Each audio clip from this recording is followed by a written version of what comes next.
Open challenge. ആർക്കാണോ പൊങ്ങുന്നില്ലാന്ന് തോന്നുന്നത് please come, ഞാൻ തെളിയിച്ചു കൊടുക്കാം എന്ന് ഞാൻ പറയും. പക്ഷെ അതിൻ്റെ ഒന്നും ആവശ്യമില്ല. ആരെയാണ് ഇവർ പറയുന്നത്? അവർക്ക് എന്നെ അറിയാമോ? ഞാൻ ആരാണെന്ന് ഇപ്പോഴാണ് ആൾക്കാർ എന്തെല്ലാം സെർച്ച് ചെയ്തുകൊണ്ടിരിക്കുന്നത്. എനിക്ക് അതിൻ്റെയും വലിയ നിർബന്ധമൊന്നുമില്ല. എൻ്റെ അടുത്ത് ചോദിക്കും, ഞാൻ പറഞ്ഞുതരാം. എനിക്ക് എന്താ ചെയ്യാൻ അറിയാമെന്ന്, ഞാൻ ചെയ്തിട്ടുള്ള കാര്യങ്ങൾ വേണമെങ്കിൽ പറയാം. ഇല്ല, നിങ്ങൾ എന്നെ അറിയാവുന്ന ആൾക്കാർ ചോദിക്കും, അവർ പറഞ്ഞു തരും. It's okay. പക്ഷേ ഇല്ലാത്തതും എന്തെല്ലാമോ ഒക്കെ ഉണ്ടാക്കി പറഞ്ഞു ആരെ തോൽപ്പിക്കാനാണ്? ഇത് എന്തിനു വേണ്ടിയിട്ടാണ്? ഒരു 4-5 ലൈക്കും ഒരു 10 വ്യൂവും കൂട്ടാൻ വേണ്ടിയിട്ടല്ലേ?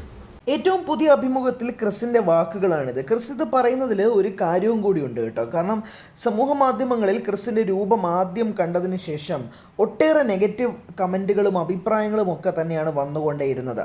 ഈ കിളവനെയാണോ ദിവ്യ കല്യാണം കഴിക്കാൻ പോകുന്നത്? ഈ കിളവനെ കല്യാണം കഴിച്ചിട്ട് എന്താണ് ഗുണം?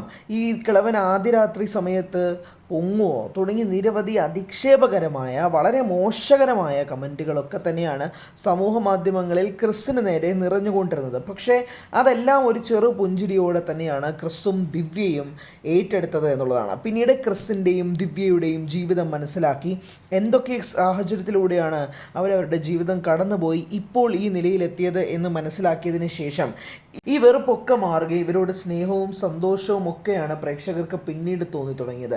ഇരുവരും സുഖമായി ജീവിക്കട്ടെ, നന്നായി ജീവിക്കട്ടെ, മുമ്പുണ്ടായിരുന്ന പ്രശ്നങ്ങളൊക്കെ മാറിക്കൊണ്ട് നല്ലൊരു ജീവിതം ഇരുവർക്കും ജീവിക്കാൻ സാധിക്കട്ടെ തുടങ്ങിയ നിരവധി കമൻറ്റുകളായിരുന്നു അപ്പോൾ വന്നുകൊണ്ടേയിരുന്നത് എന്നുള്ളതാണ് എടുത്തു സൂചിപ്പിക്കേണ്ട ഒരു ഘടകം. പക്ഷേ അങ്ങനെ ഒന്നുമല്ലാതെ തന്നെ വീണ്ടും ചെറിയ തീത്തോതിലൊക്കെ തന്നെ നെഗറ്റീവ് കമൻറ്റുകൾ വരുന്നുണ്ട് എന്നുള്ളതും എടുത്ത് സൂചിപ്പിക്കേണ്ടതാണ്.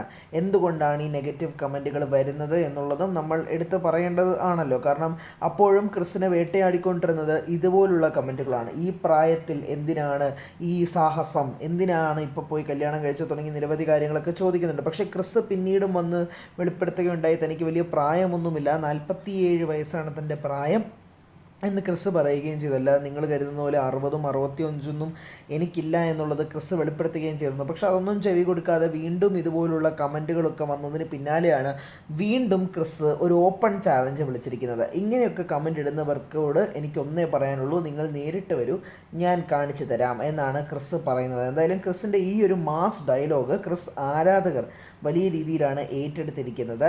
ഇതുപോലുള്ള അഭിപ്രായങ്ങൾ തുറന്നു പറഞ്ഞതിന് ശേഷം വിമർശനങ്ങൾ കുറയുന്നൊരു സാഹചര്യം മുൻപും ഉണ്ടായിട്ടുണ്ട്. അതുകൊണ്ട് തന്നെ ഇങ്ങനെ തോതിലുള്ള വിമർശനങ്ങൾ ഇനിയും കുറയുമെന്ന് തന്നെയാണ് ദിവ്യയും ക്രിസും പ്രതീക്ഷിക്കുന്നത്.